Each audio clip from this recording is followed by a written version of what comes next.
नमस्कार दोस्तों, स्वागत है हमारे इस चैनल कृपा त्रिनेत्र का। मैं दोस्तों, आज मैं आप लोगों को पवन पावनी वृक्ष के बारे में बताऊंगा। नवरात्रि की पवन पर्व चल रहे हैं। नवरात्रि के पवन पर्व में कुछ ऐसे वृक्ष हैं जो कि देव वृक्ष है। देवी वृक्ष कहे गए हैं।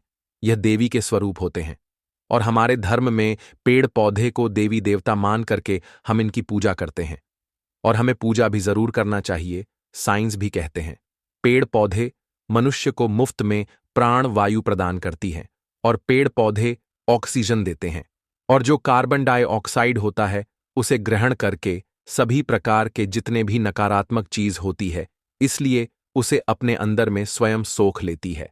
तो पेड़ पौधे स्वयं तेज धूप में तपते हैं लेकिन मनुष्य को शीतल छाया प्रदान करते। तो नवरात्रि के समय में कुछ ऐसे पेड़ पौधा हमारे धर्मशास्त्र में कहे गए हैं जिनको छूने मात्र से व्यक्ति की बंद किस्मत के ताले खुल जाते हैं, व्यक्ति के सौभाग्य चमक जाते हैं। हमारे शास्त्रों में पेड़ पौधे को बहुत ही गुणकारी कहा जाता है। अनेक बीमारी का उपचार पेड़ पौधे में छुपा है, जड़ी बूटी में ही छुपा है। और भगवान श्री कृष्ण ने गीता में स्वयं कहे हैं कि वृक्षों में जो मैं पीपल का वृक्ष हूं। पीपल के वृक्ष को वृक्षों का राजा कहा जाता है क्योंकि पीपल वृक्ष के जो आयु होती है सबसे ज्यादा होती, सबसे अधिक होती है। इसलिए भगवान श्री कृष्ण ने स्वयं कहा है, मैं गीता में स्वयं का है कि मैं वृक्षों में पीपल का वृक्ष हूं।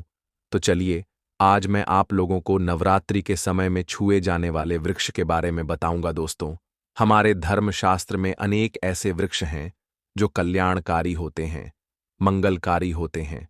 अगर इस वृक्षों को छू लेते हैं तो अब के सभी प्रकार के परेशानी है, सभी प्रकार के कष्ट हैं, सब समाप्त हो जाते हैं। खास करके नवरात्रि के समय में। नवरात्रि के समय को शक्ति का पर्व कहा जाता है। शक्ति पर्व क्यों कहा जाता है? क्योंकि इस समय अच्छे से जो वस्तु होती है वो भी चेतना युक्त हो, अर्थात इस समय जो शक्ति हमारे धरती लोक में ए जाती है, नवदुर्गा को क्या बोल सकते हैं? शक्ति बोल सकते हैं।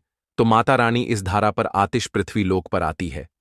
तो जितने भी पेड़ पौधे हैं, जीव जंतु हैं, चल अचल सभी प्रकार के जो वस्तु हैं, ये सब में प्राण ए जाती, सब में शक्ति निहित हो जाती, जागृत हो जाती है।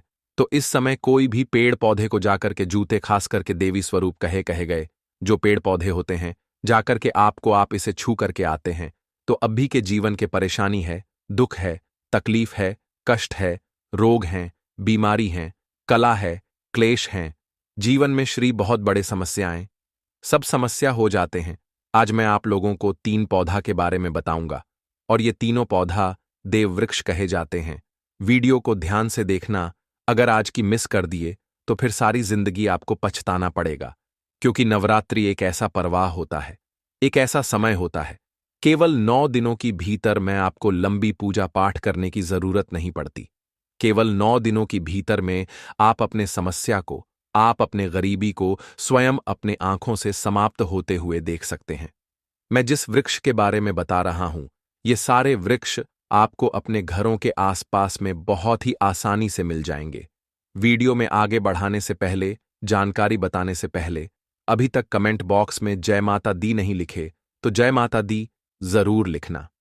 जब आप हमारे कमेंट बॉक्स में जय माता दी लिखते हैं तो हमें भी काफी हर्ष होता है, काफी उल्लास होता है। आप हमारे वीडियो को लाइक करते हैं तो हमारे मनोबल बढ़ते हैं और आप सभी लोगों के लिए इस प्रकार ज्ञान भारी जो अच्छे से जानकारी होती है, आप सभी लोगों के लिए लेकर के आते हैं। तो अगर आप इस प्रकार के जानकारी में इंटरेस्ट रखते हैं, कृपा त्रिनेत्र का चैनल को अगर सपोर्ट करना चाहते हैं तो आप हमारे चैनल को सब्सक्राइब कर हमारे सपोर्ट जरूर करें। कृपा त्रिनेत्र का चैनल का ही मकसद है जनहित एवं जैन कल्याण का। हर दिन फिर से नया करने की कोशिश करो। मेरे चैनल में, मेरे इस वीडियो में बढ़े या एन बढ़े, इससे मुझे कोई फर्क नहीं पड़ता। अगर मेरे वीडियो में बताएंगे उपाय से किसी एक भी व्यक्ति का भला होता है तो मैं अपने आप को कृतार्थ समझता हूं, मैं अपने आप को सौभाग्यशाली समझता हूं। और आप लोगों को मैं वो सरल से सरल आसान उपाय बताता हूं, जो उपाय बहुत ही सरल होते हैं, बहुत ही आसान होते हैं और ये राम बाण की तरह कम करते हैं। जिस प्रकार प्रभु राम की जो बाण होते हैं अचूक होते हैं, उसी प्रकार मेरे वीडियो में बताएंगे जो उपाय होते हैं अचूक होते हैं, कभी भी प्रभाव ही नहीं होते, तो वीडियो को ध्यान से देखना। कौन से ऐसे 3 वृक्ष है जिससे हमें छू करके नवरात्रि के समय में जरूर आना चाहिए?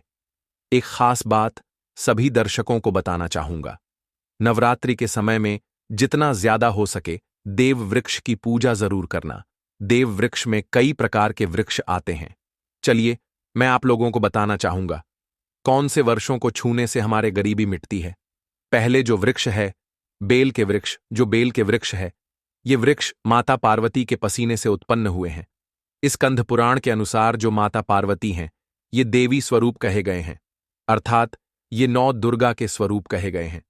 तो इस पुराण के कथा में कहे गए हैं जो बेल के वृक्ष है माता पार्वती के पसीने से उत्पन्न हुए हैं। इसके डाली में पार्वती, जड़ में ब्रह्म, तने में विष्णु एवं समस्त जो हिस्से उसमें भगवान शंकर जी बसते हैं। संध्या काल में शिव मंदिर के समीप या नवदुर्गा मंदिर के समीप जो बेल के वृक्ष हैं, इसके नीचे में घी का दीपक जलाना से व्यक्ति धनवान एवं पराक्रमी बनता है। व्यक्ति की सभी प्रकार के मनोरथ की पूर्ति होते।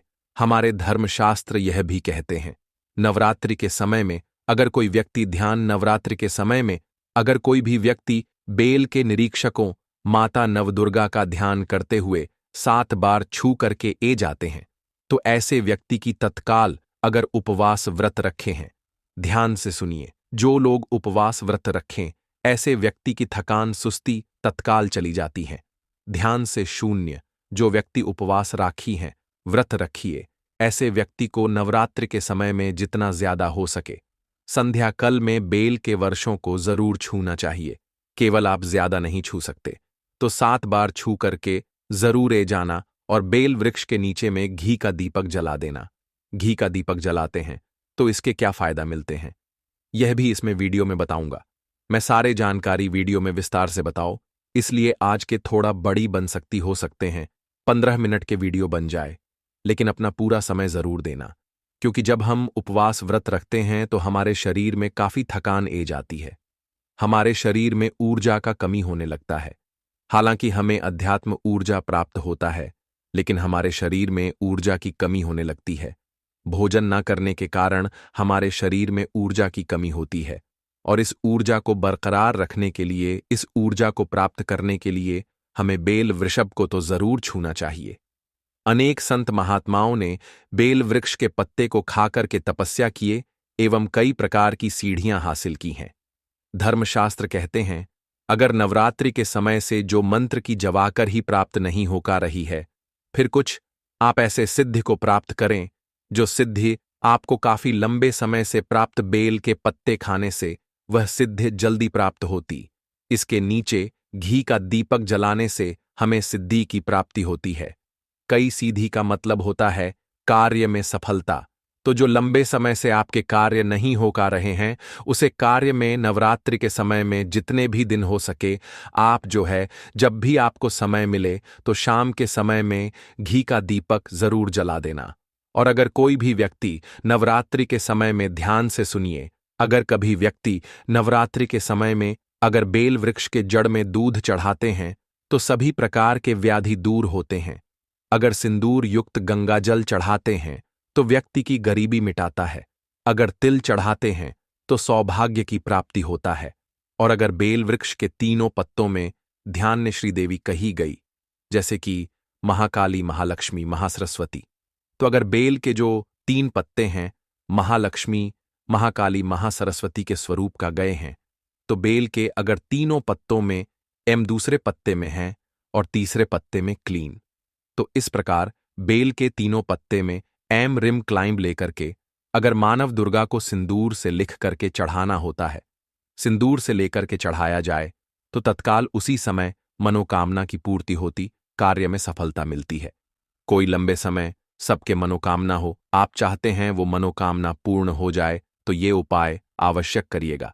इसके जड़ में ध्यान से सुनिए, नवरात्रि के समय में जड़ में अगर तांबे की कोई भी रिंग होते हैं, जिसे हम एक प्रकार के तांबे जो धातु है ये मंगल से जुड़ी हुई होती है, तो अगर नवरात्रि के समय में इसके जड़ में तांबे की जो रिंग होते हैं, अंगूठी होते हैं, अगर आप 4 अंगुल खान करके दबा करके ए जाते हैं नवरात्रि बार जिसे दबे रहने देना, इसके बाद अगर आप पहने लेते तो वो जागृत हो जाते हैं, क्योंकि जो बेल के वृक्ष हैं स्वयं जागृत कहे गए हैं।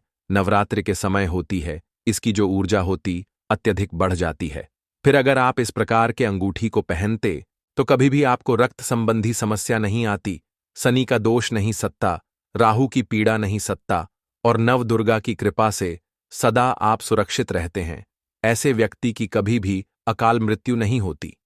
मैं दूसरे पौधे के बारे में जो बता रहा हूं वो पौधे भी जान लीजिए। दूसरे पौधे के बारे में बता रहा हूं, ये सामी के वृक्ष हैं। शमी के वृक्ष को स्वयं जगदम्बा की स्वरूप कहे गए हैं। जो शमी के वृक्ष हैं ये स्वयं जगदम्बा के स्वरूप हैं। इस पर स्वयं मैन जगमगा स्वयं साक्षात विराजमान रहती हैं, और कोई भी व्यक्ति अगर संध्या कल में नवरात्रि के समय में इसके नीचे में धूप दीप जलाते हैं, धुएं दिखाते हैं, तो उनके सभी प्रकार की परेशानी दूर होता है। अर्थात इस धर्मशास्त्र कहते हैं हमारे अगर कोई भी व्यक्ति नवरात्रि के पूरे समय में अगर हो सके अगर आप एक दिन भी करना तो माता रानी इस धारा पर आतिश पृथ्वी लोक पर आती है। पंच में तो जितने भी पेड़ पौधे हैं, जीव जंतु हैं, तो हमारे धर्मशास्त्र में कहे सभी प्रकार के नवरात्रि के समय में लाल सब में प्राण ए जाती, कोई भी व्यक्ति मनोकामना बोलते हुए समय के वृक्ष हो जाती है, तो इस समय कोई भी पेड़ पौधे को जाकर के लाल खास करके देवी अगर कोई भी महिला जाकर जो पेड़ पौधे होते तो उन्हें सौभाग्य की प्राप्ति आपके पति छू कर भी आते हैं। अकाल मृत्यु के जीवन के परेशानी है, इसके जड़ में सिंदूर डालने से व्यक्ति को आरोग्य की रोग है होता है, बीमारी है, जो लोग कला लंबे समय से बीमार पड़े, जीवन में श्री बहुत बड़े जो घर में रहने वाले सब समस्या हो जाते हैं, वो लोग आज में जो बीमार पड़ीन पौधा के बारे में शरीर से 7 बार ये तीनों पौधा उतारा कर देव वृक्ष उनके शरीर से 7 वीडियो को ध्यान से देखना, उतारा करके अगर आज की सामी के जड़ में दल तो फिर सारी जिंदगी तो उनके रोग जल्दी ठीक हो जाएंगे। क्योंकि नवरात्रि जो लोग लंबे समय से बीमार पड़े हैं, एक ऐसा समय बीमार से बचाना केवल 9 दिनों की निरोग रहना चाहते हैं, लंबी तो इसके जड़ में सिंदूर जरूर डालें। मनोकामना 9 दिनों की करने के लिए एक मैं मंत्र बता रहा हूं, आप इस मंत्र को बोलते हुए स्वयं शमी के वर्षों को समाप्त होते हुए इस मंत्र को बोलते हुए मैं समय की परीक्षा में बता रहा हूं, तत्काल नवरात्रि के समय में इसका रिजल्ट घरों के आसपास जैसे नवरात्रि समाप्त हो जाएंगे। अब ये जो मनोकामना आगे बढ़ाने से हो जाएंगे, जानकारी के जो दरिद्रता है अभी तक दरिद्र बॉक्स समाप्त हो जाएंगे नहीं लिखे तो मंत्र जय माता दी है तो आपको बोलना है। जब आप हमारे कमेंट बॉक्स में मनोरथ पुणे में दरिद्र हमें भी काफी हर्ष होता है, ये मंत्र आपको बोलना उल्लास होता है। मैं मनोरथ आप हमारे में दरिद्र नशा है, ये हमारे मंत्र बोलते हुए और आप सभी लोगों को छूने इस प्रकार के आपके मनोरथ से जानकारी होती है। आपकी जो दरिद्रता है दरिद्रता तो अगर आप इस प्रकार की जानकारी में इंटरेस्ट आपको छूट हुए कृपा त्रिनेत्र का चैनल आप चाहते हो तो नवरात्रि के समय में मौली धागे हमारे चैनल को सब्सक्राइब कर सकते हैं, हमारे सपोर्ट बिस्तर लोग मौली धागे त्रिनेत्र का चैनल का ही मौली धागे बांधने से माता रानी जैन से बन जाती है। हर दिन का मतलब नया करने की माता रानी आजीवन मेरे चैनल में मेरे इस वीडियो में हर कदम में मार्गदर्शन करती है। इससे मुझे इसके जड़ का मिट्टी लाकर के ध्यान से अगर मेरे वीडियो में नवरात्रि के समय से अगर आप जो ना व्यक्ति दुर्गा की उपवास नहीं तो मैं अपने आप को कृतार्थ नहीं कर रहे, मैं अपने कारण सौभाग्यशाली केवल इसके जड़ की मिट्टी लाकर लोगों को मैं नवरात्रि के समय में आसान उपाय बताता हूँ। व्यक्ति के भाग्य उदय सरल होते हैं, व्यक्ति के भाग्य चमक जाते हैं, और ये रामबाण की तरह कम किस्मत होती है। जिस प्रकार प्रभु राम की जो बाण होते हैं अपने शरीर का, उसी प्रकार मेरे वीडियो में बताएंगे जो हमसे लक्ष्मी नाराज हो चुके अचूक होते हैं। लक्ष्मी कभी भी प्रभाव हमारे घर में आना ही तो वीडियो को ध्यान से देखना। तो आप कौन से ऐसे 3 वृक्ष लक्ष्मी की कृपा जिससे हमें छू करके तो नवरात्रि के समय में जरूर आना चाहिए। मिट्टी को ला करके एक खास नवरात्रि के समय में सभी दर्शकों को बताना चाहूंगा। नवरात्रि के समय में दल जितना ज्यादा स्नान करना शुरू देव वृक्ष की पूजा सभी से दोस्त देव वृक्ष में कई प्रकार के शरीर से किसी भी प्रकार की पीड़ा मैं आप लोगों को बताना चाहूंगा कौन से वर्षों को छूने से हमारे प्रवेश कर गए हैं।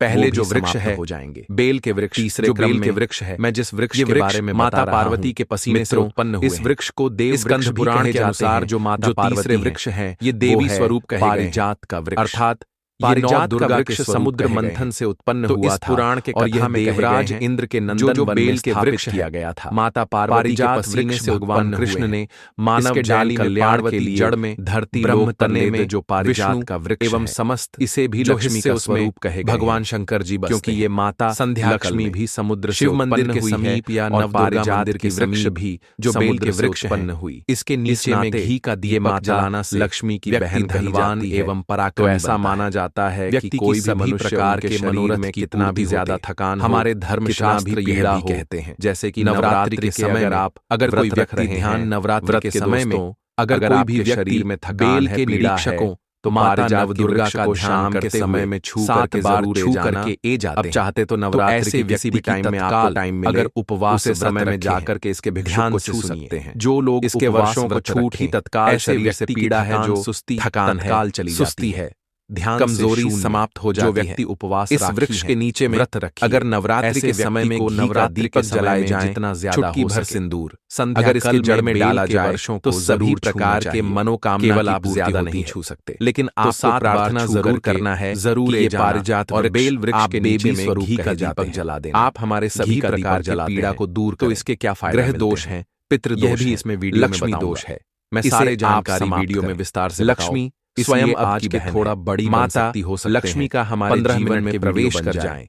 इस प्रकार के समय आप हमें आशीर्वाद, क्योंकि जब हम उपवास इस प्रकार से तो हमारे शरीर में इनसे जो है मनोकामना बोल सकते, हमारे शरीर मनोरथ ऊर्जा का कमी होने लगता है। लक्ष्मी की बहन हालांकि हमें आध्यात्मिक ऊर्जा समुद्र मंथन से उत्पन्न हमारे शरीर, तो अगर आप भी जल्द धनवान बनना चाहते हैं, भोजन न करने के जीवन में कोई हमारे शरीर में कोई कामना अधूरी रह गई है, और इस ऊर्जा को बरकरार रखने के लिए इस ऊर्जा को वृक्ष को नवरात्रि के समय में छूना शुरू कर जरूर छूना चाहिए। और अगर कोई व्यक्ति अनेक संत को छू लेते हैं, बेल वृक्ष के पत्ते को खाकर अगर तीनों वृक्ष को छू एवं कई प्रकार ऐसे व्यक्ति की कर सफल होने से धर्मशास्त्र ऐसे व्यक्ति के मनोकामना अगर नवरात्रि के समय से दुनिया के कोई जवाकर ही प्राप्त नहीं हो पा रही है, मनोकामना पूर्ति करने के लिए ऐसे सिद्ध कार्य में प्रगति प्राप्त करने जो सिद्धि आपने काफी लंबे समय से प्राप्त बेल स्वयं भाग्य को जागृत करने के लिए जल्दी नवरात्रि में उपाय जरूर इसके नीचे घी या उपाय जलाने से आगे हो, हमें सिद्धि की आपकी जिंदगी को संवर देंगे। कई सीधी आगे की जिंदगी में परेशानी, कार्य में सफलता,